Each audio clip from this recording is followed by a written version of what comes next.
¡Feliz Navidad, señores! Gracias por el apoyo y que tengan un buen año nuevo.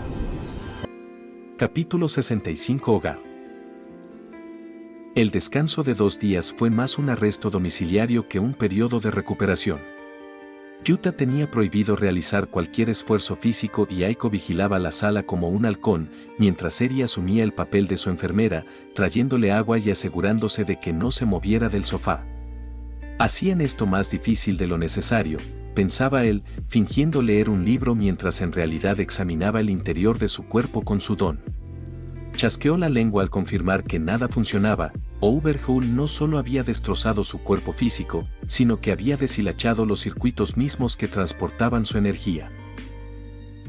Aunque sanó por fuera, el daño interno persistía tras múltiples intentos fallidos desde que salió del hospital. Su don era potente en los aspectos físicos, capaz de ordenar a las células y huesos repararse, pero los canales de chakra eran diferentes. Eran una red fantasma, un sistema circulatorio secundario que no seguía las reglas de las venas. Intentó su regeneración habitual para unir los bordes deshilachados, pero cerrar las grietas estaba fuera de su alcance. Consideró usar la liberación Yang, pero no se atrevía. Recordaba que esa transformación se asociaba con el poder de los 6 caminos y la creación de vida, algo demasiado complejo para su situación actual. Sin células de Hachirama o una década de experiencia médica, usar la liberación Yang para dar vida a un circuito dañado sería tan arriesgado como intentar arreglar una placa madre con un lanzallamas. Sanar requería precisión biológica para evitar crear tumores. Según sus escaneos, los canales de chakra se unían a un ritmo glacial y natural, solo necesitaban tiempo, algo que no les dio durante el festival deportivo. Concluyó que era mejor dejar que la naturaleza actuara. Con su vitalidad Uzumaki, estimó que la estática en su sistema desaparecería en un par de semanas, aunque mantener la paciencia confinado en el sofá le resultaba cada vez más difícil. Un suave tirón en su sudadera lo sacó de sus pensamientos anatómicos. Eri estaba allí, mirándolo con inseguridad y ojos grandes. Al preguntarle qué pasaba, ella confesó nerviosamente que tenía hambre, actuando como si estuviera admitiendo un crimen. El corazón de Yuta se ablandó, pues para Eri expresar una necesidad personal era un gran paso de confianza. Él cerró su libro y bromeó sobre no dejar que la enfermera asistente sufriera desnutrición, sugiriendo buscar pan dulce y sopa en la cocina antes de que la jefa de enfermeras los atrapara infraganti. Cuando Yuta intentó levantarse, un golpe seco en el marco de la puerta lo detuvo. Aiko entró en su silla de ruedas ordenándole sentarse firmemente, pues ya había escuchado desde el pasillo que tenían hambre. Yuta se quejó alegando que eran solo 10 pasos, pero Aiko insistió divertida en que eran demasiados para el paciente. Invitó a Eri a acompañarla por el pan y, tras recibir el aliento de Yuta para ir, la niña soltó su sudadera y la siguió. Yuta se quedó solo de nuevo, mirando el techo y pensando que, después de todo, la situación no era tan mala. Ya en la cocina, Aiko encontró el pan mientras Eri observaba en silencio desde la puerta. Cuando Aiko la invitó amablemente a ayudar con la sopa, la niña se disculpó repentinamente, explicando con angustia que Yuta no intentaba ser malo ni romper las reglas, sino que solo quería ayudarla porque ella se lo había pedido. Insistió en que si alguien debía ser castigado por el incidente, debía ser ella. Aiko quedó atónita ante la confesión, dejó lo que estaba haciendo y giró su silla para mirar a Eri, asegurándole suavemente que nadie sería castigado. Eri estaba confundida porque Aiko había sonado enojada antes al ordenar que se sentaran. Aiko le tomó las manos y le explicó que no estaba furiosa, sino que los adultos a veces suenan así cuando tienen miedo de perder a las personas que quieren. Tras confirmar que nadie estaba en problemas, el alivio invadió a Eri. Aiko aprovechó el momento para distraerla pidiéndole ayuda para cocinar, ya que el paciente tenía prohibido moverse. Los ojos de Eri se abrieron ante la idea de ser útil y aceptó concentrándose en revolver la sopa despacio bajo la guía paciente de Aiko. Más tarde, Yuta observaba desde la mesa cómo se movían por la cocina bajo el aroma a miso y pescado asado. Cuando sirvieron la cena sencilla, Eri la miró como si fuera una gran creación. Yuta la felicitó con seriedad fingida, otorgándole el privilegio del primer bocado por ser la jefa de cocina. Al probar la sopa, el rostro de Eri se iluminó de alegría confirmando que sabía bien, y Aiko sonrió satisfecha. De esa manera tranquila y familiar, 2 días pasaron en un abrir y cerrar de ojos. Capítulo 66 Curso de Héroes. El periodo de gracia de 2 días expiró con el sonido implacable de la alarma, arrancando a Yuta de la comodidad del sofá y los cuidados de Eri hacia la tensión de la UA. Se sentó frotándose los ojos, aceptando que era hora de despertar a la realidad. Aiko lo escaneaba como un radar en la puerta preguntando si llevaba todo, a lo que Yuta respondió con humor que iba al curso de héroes, no a una zona de guerra. Se despidió de Eri llamando la bola de nieve y ordenándole, como jefa de cocina, que no se preocupara. Aiko le apretó la mano con inquietud, pero Yuta prometió llamar si algo sucedía, asegurando que volvería por la tarde antes de salir riendo hacia su destino.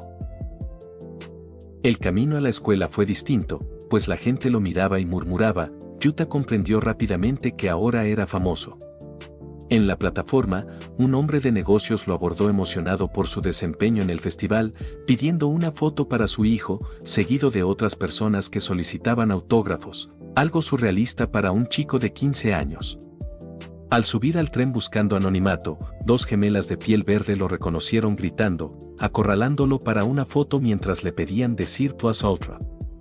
Yuta suspiró contra la ventana, resignado a su nueva vida pública mientras el tren se acercaba a la estación de la academia, donde esperaba desaparecer entre la multitud.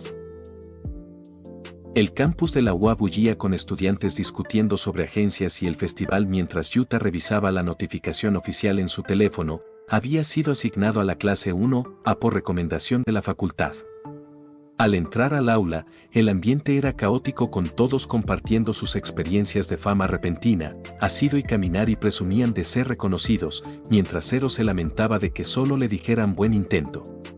Kirishima se sentía una celebridad y Tsuyu comentaba sobre las miradas recibidas, pero el silencio cayó de golpe cuando la puerta se abrió y Aizawa entró, notablemente recuperado y sin las pesadas vendas que lo cubrían desde el incidente de la USJ. Aizawa explicó que la anciana había exagerado con el tratamiento y pasó directo a evaluar el desempeño del festival, elogiando tácitamente a algunos y criticando la mediocridad de otros. Anunció la llegada de un nuevo estudiante, creando tensión al recordar que las clases suelen ser de 20 alumnos, lo que implicaría una transferencia. Tras dejar que el pánico de una posible expulsión macerara, especialmente en Mineta, reveló con indiferencia que había solicitado una expansión del aula porque expulsar a alguien ahora sería contraproducente. Todos giraron al ver un pupitre nuevo al fondo, sorprendidos de no haberlo notado antes. Yuta entró con las manos en los bolsillos, manteniendo la calma ante la hostilidad de Mineta, quien se quejó ruidosamente hasta que Aizawa lo calló señalando su falta de entrenamiento. Bajo la mirada asesina de Bakugo y la atención de Todoroki, Yuta se presentó brevemente como exalumno de estudios generales y tomó asiento sin fanfarria. Con el drama terminado, Aizawa sacó una pila de papeles para discutir el trabajo real, las ofertas de pasantías de las agencias de héroes basadas en su rendimiento deportivo, encendiendo el proyector para mostrar los resultados en la pizarra. Capítulo 67 Curso de Héroes 2. Aizawa encendió el proyector mostrando una tabla de ofertas de pasantías que dejó a la clase en completo silencio antes de que estallara el caos. Yuta encabezaba la lista con más de 4.000 solicitudes, superando a Todoroki y dejando a Bakugo en tercer lugar, lo que provocó que Kaminari gritara incrédulo y Bakugo apretara los dientes con furia apenas contenida. Aizawa explicó fríamente que, aunque las ofertas solían estar más dispersas, este año la atención se centraba en esos 3, reforzando la lección de que el rendimiento es lo único que importa. Mientras la clase debatía cómo el comportamiento agresivo de Bakugo en el podio le había costado el primer puesto, Midoriya teorizó que el origen de Yuta fuera del curso de héroes lo hacía más atractivo para los profesionales, al sugerir un potencial bruto sin entrenamiento previo que resultaba fascinante. Todoroki coincidió con el análisis de Midoriya, señalando lo formidable que sería Yuta si tuviera sus mismos recursos, a lo que Aizawa asintió confirmando que las ofertas a estudiantes de primer año se basan puramente en el potencial futuro. El profesor advirtió a Yuta que ese interés podía desaparecer si no demostraba su valía continuamente y explicó al resto que una historia de origen interesante o comerciabilidad era una herramienta válida para destacar. Cuando Bakugo golpeó la mesa indignado por lo que consideraba una ventaja injusta, Aizawa usó su don para intimidarlos, recordándoles que todos tenían números inflados gracias a la fama de haber sobrevivido al ataque de la USJ, pero que Yuta simplemente había capitalizado mejor ese interés y potencial por encima de todos ellos. Ante el silencio tenso y las miradas ardientes de sus compañeros, Yuta comentó sarcásticamente que Aizawa parecía querer aislarlo del grupo, pero el profesor lo ignoró y pasó a mostrar las interminables páginas de agencias disponibles. Les dio 2 días para elegir, advirtiéndoles que evitaran agencias mediocres o aquellas que solo buscaban publicidad, señalando específicamente a Yuta que, aunque su lista era extensa debido a su fama nacional, debía filtrar con cuidado buscando objetivos que se alinearan con la versatilidad de su don. Aclaró que incluso aquellos sin ofertas directas tendrían asignaciones escolares, pues era vital que todos ganaran experiencia de primera mano con profesionales. El ambiente cambió drásticamente cuando Aizawa anunció el siguiente paso, la elección de nombres de héroe. La emoción estalló en el aula, aunque el profesor advirtió con seriedad que esos nombres, a menudo elegidos temporalmente, solían volverse permanentes y definían su identidad pública, por lo que requerían profesionalismo. Para supervisar el proceso y evitar elecciones estúpidas, presentó a Midnight, quien entró con su carisma habitual despertando el interés inmediato de la mayoría de los chicos. Mientras Aizawa se retiraba a su saco de dormir, Midnight repartió pizarras blancas animándolos a ser creativos. Yuta, sin embargo, se recostó girando el marcador entre sus dedos, mirando el espacio en blanco y preguntándose qué demonios se suponía que debía elegir. Capítulo 68. Problemas de ambos lados. La casa se sentía más silenciosa tras la partida de Yuta. Aiko se quedó mirando la entrada vacía un momento, asegurándose a sí misma que él estaría bien antes de atender a Eri. La niña asomaba tímidamente con su conejo, preguntando si Yuta tardaría mucho en regresar. Aiko confirmó que volvería por la tarde y propuso cocinar algo especial para su regreso, animándola a colorear mientras ella terminaba de trabajar. En la mesa, Aiko revisó las estadísticas de su novela La deuda de la sombra, analizando el sabor emocional de los comentarios con su don. Un lector cuestionaba la actitud de un personaje adolescente, lo que hizo suspirar a Aiko ante la ironía de cómo la vida imitaba a la ficción. De pronto, se detuvo al sentir una sutil onda emocional desde la sala, mantenía su don activo para monitorear constantemente el estado de ánimo de Eri. Eri admitió que la página actual era difícil y Aiko ofreció ayudarla más tarde, pero el timbre interrumpió el momento a las 9:42 de la mañana. Era una hora inusual y Eri preguntó esperanzada si era Yuta.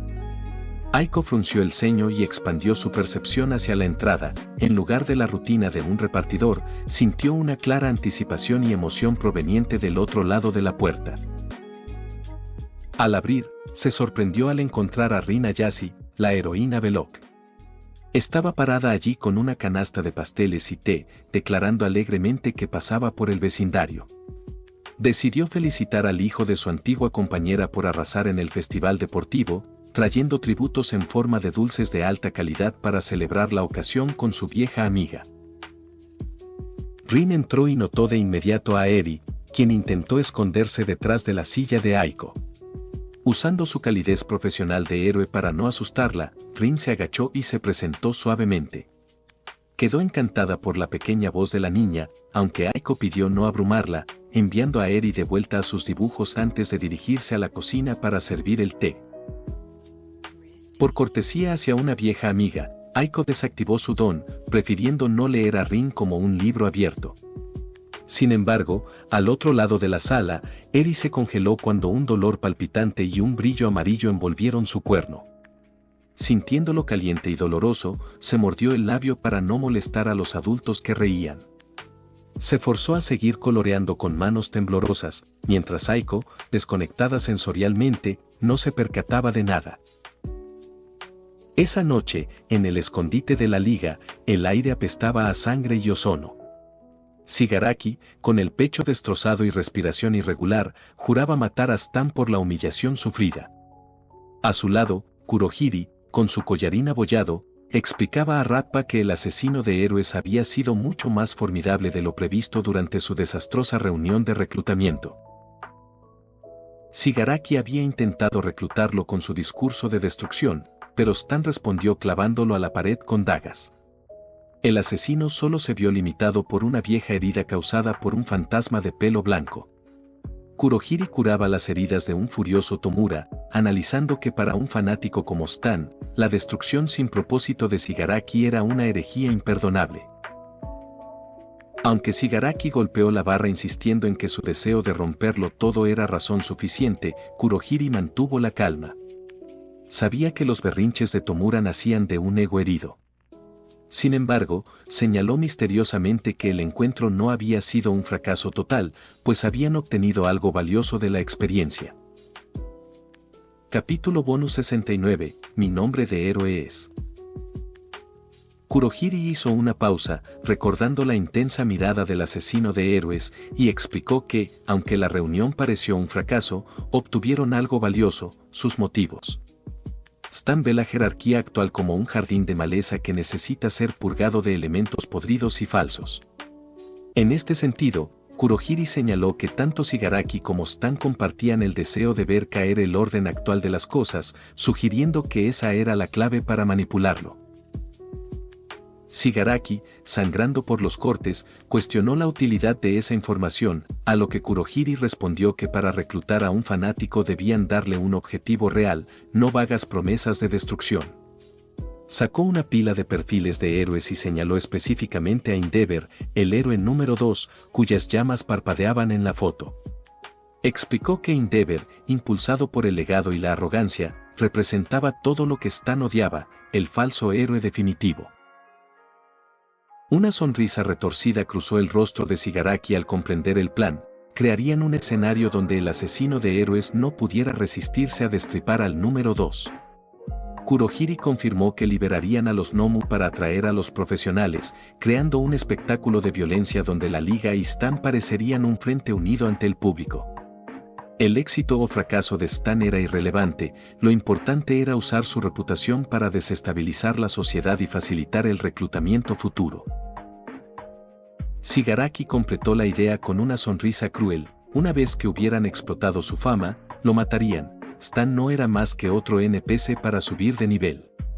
Ordenó a Rappa prepararse para ir a Osu y probar si la convicción del asesino resistía a un Nomu o a las llamas de Endeavor. Rappa aceptó con indiferencia, siempre que hubiera alguien a quien golpear, mientras Kurohiri preparaba el portal para asegurar que su obra de teatro tuviera audiencia. En la atmósfera volátil de la clase 1A, Midnight anunció el inicio de las presentaciones, recordando que un nombre de héroe es una identidad futura. Aoyama rompió el hielo con el extravagante I Cannot Stop Twinkling, que Midnight sugirió acortar, seguido por Ha sido intentando usar Alien Queen, rechazado por ser demasiado monstruoso. Suyu tuvo más éxito con Froppy, y poco a poco, más estudiantes presentaron sus ideas mientras Yuta miraba su pizarra en blanco. Yuta escribió y borró su pizarra 13 veces, abrumado no por la falta de ideas, sino por el exceso de referencias de su vida pasada. Descartó nombres mitológicos como Atlas por pretenciosos y referencias directas como Asborn o Aizen por no encajar con sus poderes actuales. También rechazó una docena de nombres cliché como Sadou, Indra o Ghost, sintiendo que todos sonaban demasiado forzados o edgy para la imagen que quería proyectar. Al ver a Kirishima elegir Red Rider como homenaje y a otros usar sus propios nombres o dones, Yuta comprendió que estaba pensando demasiado en el factor genial. La clase quedó en silencio cuando Bakugo propuso Ken Explosion Murder, lo que hizo que Yuta se preguntara cómo alguien con tanta actitud de villano aspiraba a ser el mejor héroe. Irónicamente, esa observación sobre la naturaleza villanesca de Bakugo fue la chispa que Yuta necesitaba para decidirse. Midnight señaló que solo faltaban unos pocos, presionando al ganador del festival deportivo para que subiera al estrado. Bajo la mirada asesina de Bakugo y la curiosidad de Midoriya, Yuta caminó al frente con calma, captando incluso la atención de Aizawa. respiró hondo, listo para revelar su identidad al mundo, y giró la pizarra para que todos pudieran ver el nombre que finalmente había elegido. Capítulo 70. ¿Budista qué? El silencio tras la revelación de Yuta fue una búsqueda mental colectiva. Midnight, parpadeando con incredulidad, se inclinó hacia la pizarra preguntando si Yuta se sentía bien. Al responder el que sí, ella se deshizo en elogios sobre su audaz elección, interpretando el nombre como una referencia a Matara Jin, el antiguo dios budista del destino y las artes escénicas. Yuta se quedó en blanco. ¿El qué?, preguntó. Midnight explicó con ojos brillantes que los kanji elegidos, verdadero, abundante, bondad, invocaban poéticamente a un dios oculto que supervisa las estrellas y las almas. La máscara estoica de Yuta se rompió al darse cuenta de su error. Había elegido los kanji basándose en sonidos para parecer auténtico, sin saber que estaba escribiendo un nombre teológico profundo. Para empeorar las cosas, Midnight analizó el apellido Uchiha, ola interna, interpretándolo como la ola interna de la virtud abundante, comparándolo con un voto monacal. Yuta palideció mientras sus compañeros, como Yaoyorozu e Iida, elogiaban la profundidad espiritual y moral de su elección, creyendo que buscaba ser un pilar de guía. Midnight declaró el nombre Matara Uchiha como perfecto y elegante, aprobándolo como el héroe virtuoso. Horrorizado al verse etiquetado como un dios del teatro musical budista en lugar de un señor de la guerra del anime, Yuta gritó negando esa interpretación. Arrebató la pizarra y borró agresivamente los kanji, decidiendo reescribirlo en katakana simple para evitar malentendidos. Midnight suspiró decepcionada al ver desmoronarse su fantasía clasicista, comentando que el katakana perdía toda la profundidad cultural. Yuta, agotado, insistió en que esa era la versión correcta. Al preguntarle por el origen del nombre si no era una figura histórica, Yuta improvisó una historia sobre un sueño recurrente donde veía a una versión futura y más fuerte de sí mismo con ese nombre. Explicó a la clase que Madara era un objetivo para crecer, un techo que quería alcanzar, alejando cualquier misticismo. Midnight, recuperando el interés, encontró encantadora la idea de perseguir a su yo futuro. Kirishima lo celebró como algo varonil y Tsuyu lo relacionó con su perseverancia en el festival, mientras Bakugo, sintiéndose desafiado, lo descartó como una estupidez nacida de un potencial imaginario. Aliviado por haber desviado la conversación del budismo al chunibyo, Yuta escuchó la sugerencia final de Midnight. Ella opinó que Madara Uchiha era demasiado largo y sonaba más como una presentación formal que como un nombre de héroe de acción, sugiriendo eliminar el apellido para hacerlo más contundente y fácil de gritar en crisis. Yuta aceptó, borrando Uchiha de la pizarra. Midnight aprobó con entusiasmo el héroe de la aspiración, Madara. Yuta regresó a su asiento aliviado, comprendiendo que parecer genial era más difícil de lo que parecía.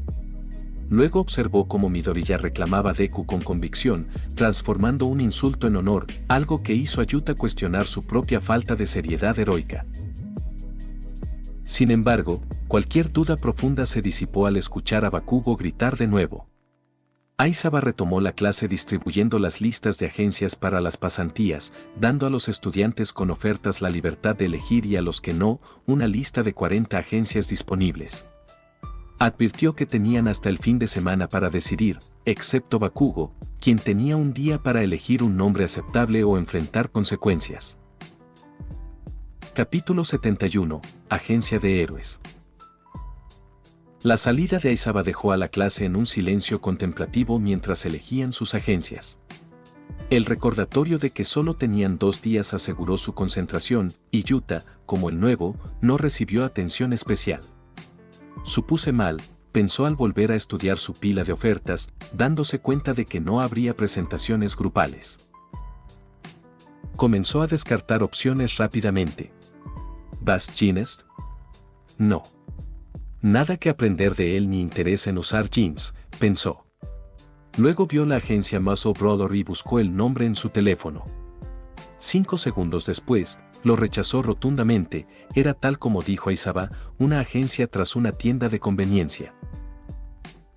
El jefe era un héroe de lista de con un nombre y habilidad pésimos, aunque la agencia tenía muchos mutantes de bajo nivel. Había muchas así en Japón, ocupando la mitad de sus 4.000 ofertas. Con razón la tasa de criminalidad era baja, había 4 héroes por cada villano. Yuta siguió tachando hasta detenerse en el equipo Idaten. No era el equipo de Ingenium, pensó. Hace 2 días intentó arrestar a su clon y ahora le ofrecía una pasantía. Sabía que Ingenium cazaba al asesino de héroes y llevar pasantes significaba unirse a la caza. Yuta se preguntó qué pasaría, pues los caminos de Ingenium y Stan se habían invertido respecto al canon.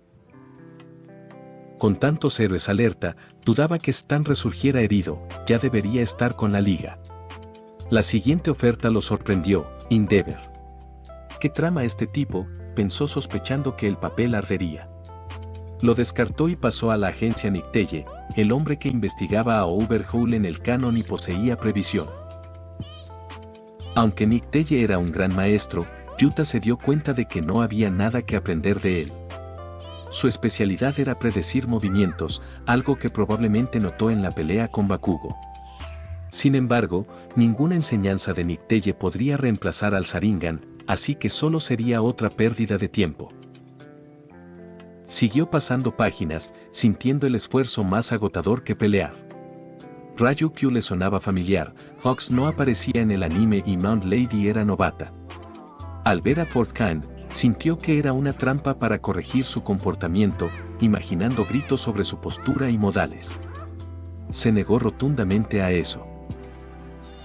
La mayoría de la lista no podía ayudarlo con su don, pues nadie lo entendía mejor que él. Pero la habilidad era diferente, necesitaba enfocarse en el combate cuerpo a cuerpo. Aunque el Sharingan podía copiar técnicas y posturas de videos perfectamente, Yuta comprobó que solo podía imitar la forma, no la esencia. Imitar sin saber aplicarlo lo mataría en un combate real, algo que sintió en su pelea con Stan. Aunque salió victorioso, había sido reactivo la mayor parte del tiempo. Su victoria se debió a que el asesino no esperaba su control de objetos, de lo contrario, el resultado habría sido muy diferente. La información no es lo mismo que el acondicionamiento, concluyó. La técnica real requiere tolerancia al impacto, contadores instintivos y lectura de presión, cosas que solo se aprenden con oponentes reales.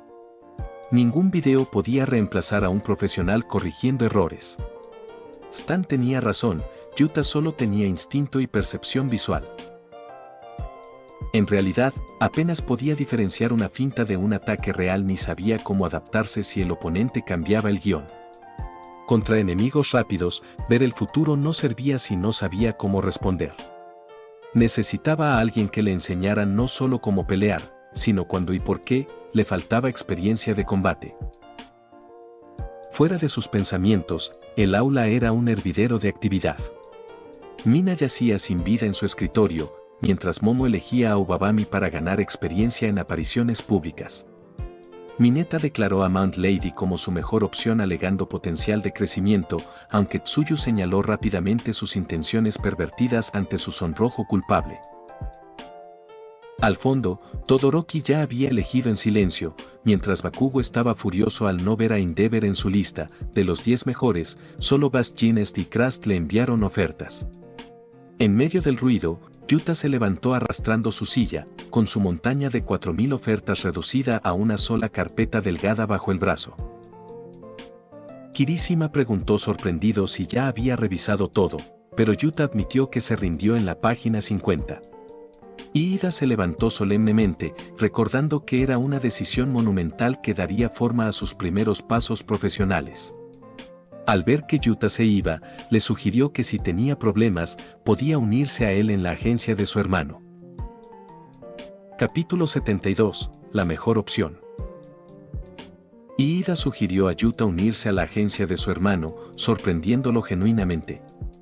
Iida explicó que Ingenium había quedado impresionado por su desempeño y creía que su estilo de combate basado en velocidad se beneficiaría de su mentoría. La clase reaccionó con entusiasmo ante la invitación personal de un héroe destacado, aunque Bakugo refunfuñó celoso al no recibir ofertas similares. Yuta rechazó la oferta cortésmente, alegando que buscaba un entrenamiento más especializado, lo que dejó a Iida algo decepcionado pero comprensivo.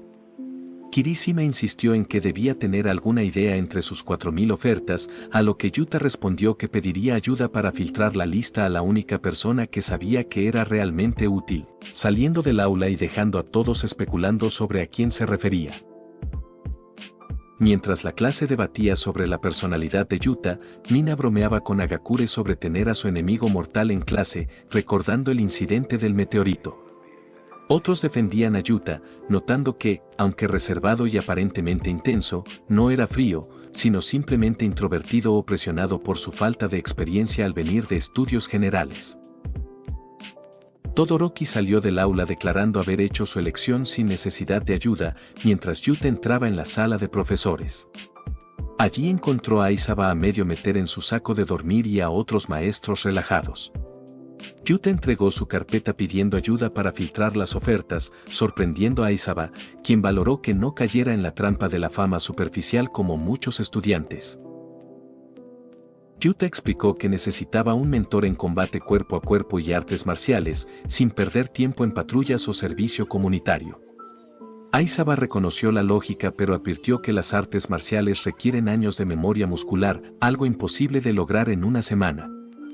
Yuta lo interrumpió, activando su Sharingan para demostrar que su don le permitía aprender instantáneamente. Con sus ojos carmesí girando, Yuta reveló que su percepción y memoria visual le permitían copiar perfectamente cualquier técnica física al instante. La sala quedó en silencio ante la implicación de una memoria muscular fotográfica armada. Aizawa, impresionado, admitió que, en ese caso, una semana de entrenamiento intensivo valdría años para él. Sin embargo, Aizawa señaló que eso reducía la lista a casi cero, pues pocos héroes tenían el tiempo o la especialidad necesaria. La mayoría de los candidatos estaban ocupados dirigiendo agencias o cuidando múltiples pasantes. Concluyó que la mejor persona para el trabajo ni siquiera estaba en la lista de ofertas de Yuta, la heroína conejo, Mirko, número 6 en el ranking. Capítulo 73, las preocupaciones de Aiko 1. Yuta, con conocimientos limitados a la cuarta temporada de MHA, reconoció parcialmente a Mirko gracias a sus recuerdos de 15 años en este mundo. Aizawa confirmó que era la mejor heroína activa fuera de Omar en combate cuerpo a cuerpo, destacando su fuerza, velocidad y estilo salvaje. Sin embargo, aclaró que no dirigía una agencia y que trabajaba sola, sin compañeros ni ubicación fija, enfocada únicamente en enfrentar oponentes fuertes. Yuta preguntó decepcionado por qué no recibió una oferta si era tan buena, a lo que Aizawa respondió sin rodeos que había cero posibilidades de que ella eligiera un pasante, incluso si hubiera ganado el festival. Probablemente ni siquiera sabe que existes, dijo el profesor, añadiendo con brutalidad que, aunque lo supiera, lo consideraría demasiado débil para enseñarle algo. A pesar de la franqueza hiriente de Aizawa, Yuta insistió en si había alguna forma de solicitar una pasantía con ella. Aizawa fue tajante, la escuela no gestionaba esas peticiones y la respuesta sería no, a menos que Yuta pudiera ofrecerle una buena pelea, algo improbable. Le sugirió buscarla por su cuenta si quería intentarlo, pero le advirtió sobre la dificultad de contactarla.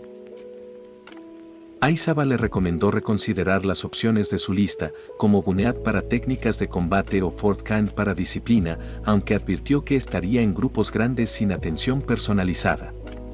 Al deslizar la carpeta de vuelta, le recordó que, aunque no eran las mejores opciones para sus objetivos específicos, eran mejores que nada y aún tenía 2 días para decidir. Yuta agradeció y salió, dejando a los profesores debatiendo su situación. Present Mic y Cementos coincidieron en que era una lástima que la mejor opción fuera inalcanzable, dada la reputación solitaria de Mirko. Aizawa, aunque escéptico sobre el resultado físico para Yuta, pensó que el chico podría resistir más que la mayoría gracias a su curación y velocidad, beneficiándose del brutal entrenamiento a un alto costo. Fuera de la sala de profesores, Yuta caminaba resignado revisando su lista. De pronto, se detuvo al ver la agencia Centinela, Distrito Inohara, reconociéndola como la antigua agencia de su madre. Rió ante la oferta inesperada, pero siguió buscando una mejor alternativa, convencido de que debía haber algo más adecuado para su situación. Fue interrumpido por Todoroki, quien se detuvo frente a él. Tras un breve silencio, Todoroki preguntó si aún decidía su pasantía, confirmando que él ya había elegido la suya fácilmente.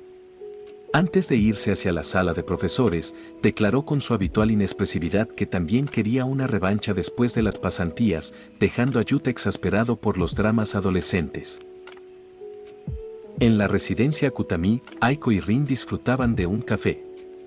Rin bromeaba sobre visitar más a menudo sin la excusa de traer tributos, mientras Aiko presumía orgullosa del segundo lugar de Yuta en el festival, ocultando convenientemente sus restricciones de entrenamiento. La conversación giró hacia Eri, y Aiko comentó que la niña se adaptaba lentamente pero que se había encariñado mucho con Yuta. Rin notó la preocupación latente en Aiko cuando su mirada se desvió hacia el pasillo de la habitación de Yuta. «¿Te está asustando de nuevo, verdad?», preguntó Rin con suavidad.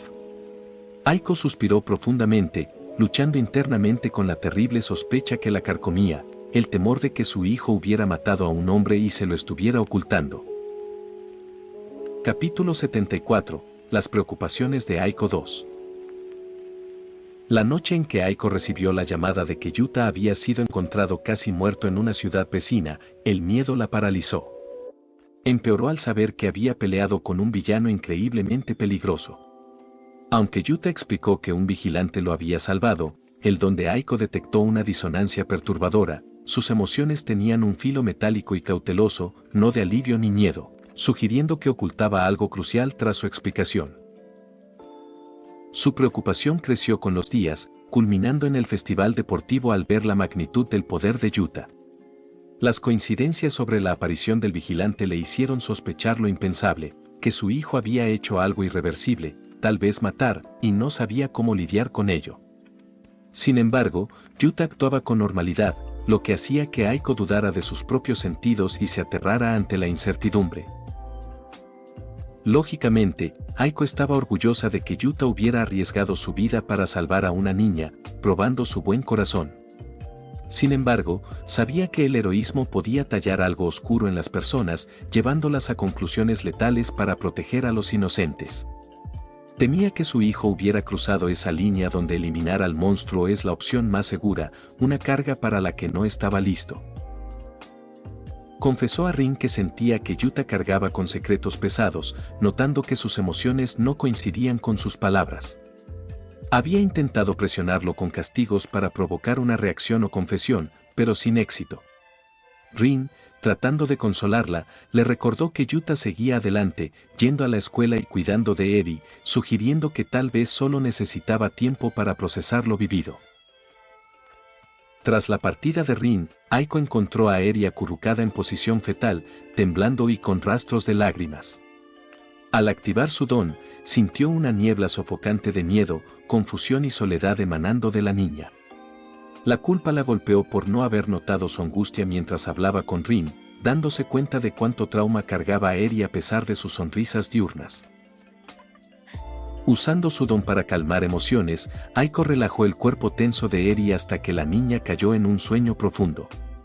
La llevó a su cama, prometiéndole seguridad en un susurro, y se quedó vigilando hasta asegurarse de que descansaba en paz. Luego se retiró a su propia habitación, sintiendo el peso del pasillo más largo de lo habitual. En su cuarto, Aiko abrió un cajón cerrado con llave donde guardaba una fotografía boca abajo bajo viejas licencias de héroe. Sin voltearla, acarició el marco temblando, susurrando al vacío que esa persona estaría orgullosa de Yuta por parecerse tanto a él. Sin embargo, con firmeza renovada, juró que no dejaría que su hijo cometiera las mismas elecciones ni tuviera el mismo destino. Cerró el cajón con llave, reflexionando sobre sus 15 años como madre soltera en la quietud de la habitación. Tras recomponer su expresión, salió al pasillo, deteniéndose brevemente para escuchar los ronquidos suaves de Eri. Con una leve sonrisa, continuó su camino, preparándose mentalmente para recibir a Yuta cuando regresara a casa. Capítulo bonus 75, Corrientes subterráneas. La guarida era una imprenta abandonada en Osu, impregnada de moho y sangre seca. Del portal de Kurohiri emergieron Shigaraki, Rappa y Deidoro, pero no encontraron al asesino de héroes esperándolos. Mientras Shigaraki y Rappa se quejaban de la impuntualidad y la inutilidad de esperar, 3 cuchillos volaron desde la oscuridad hacia la garganta de Tomura, siendo interceptados justo a tiempo por la niebla de Kurohiri. Stan descendió del techo, aterrizando a 20 metros con sus espadas desenvainadas y ojos sedientos de sangre. Criticó a la liga por traer músculo extra por seguridad, calificándolos de cobardes. Shigaraki, rascándose el cuello con irritación, replicó que no tenía negocios aún y que su evaluación de Stan como un fanático molesto no había cambiado, pero que estaba dispuesto a hablar según lo acordado. Stan les dio 30 segundos para justificar su presencia. Shigaraki, harto de discursos, declaró sin rodeos que su deseo era destruir a Omar y a la sociedad actual por simple irritación, queriendo derribar a sus dioses. Para sorpresa de Kurohiri, Stan envainó su espada, aunque sus motivos diferían, coincidían en que la sociedad actual necesitaba ser purgada. Aprovechando la apertura, Shigaraki propuso una alianza temporal para cazar a un nuevo objetivo, Endeavor. La sola mención del héroe número 2 desató una ola de malicia en el almacén. Stan, viendo a Endeavor como el falso héroe definitivo impulsado por la gloria, aceptó la propuesta de Shigaraki. La liga proveería información y distracciones, y él ejecutaría el golpe para quebrar la fe pública. Acordaron que la confianza mutua era innecesaria mientras hubiera beneficio común, y que se separarían o matarían mutuamente después. Shigaraki ordenó la retirada, pero Rappa se quedó atrás excusándose para tomar un camino largo. Una vez solo, sacó un teléfono desechable antiguo que había vibrado con un código y coordenadas de la Asaikai, algo que creía imposible dado que solo una persona viva tenía esa encriptación. Rappa llegó a una torre de reloj abandonada donde lo esperaba Kurono, la mano derecha de Overhaul. Kurono criticó su disciplina y Rappa se burló preguntando si se había escondido en las grietas hasta ahora. Kurono, ignorando las provocaciones, le apuntó con su máscara y exigió saber todo lo que había sucedido la noche en que cayó su joven líder, buscando respuestas sobre la caída de los Asaikai.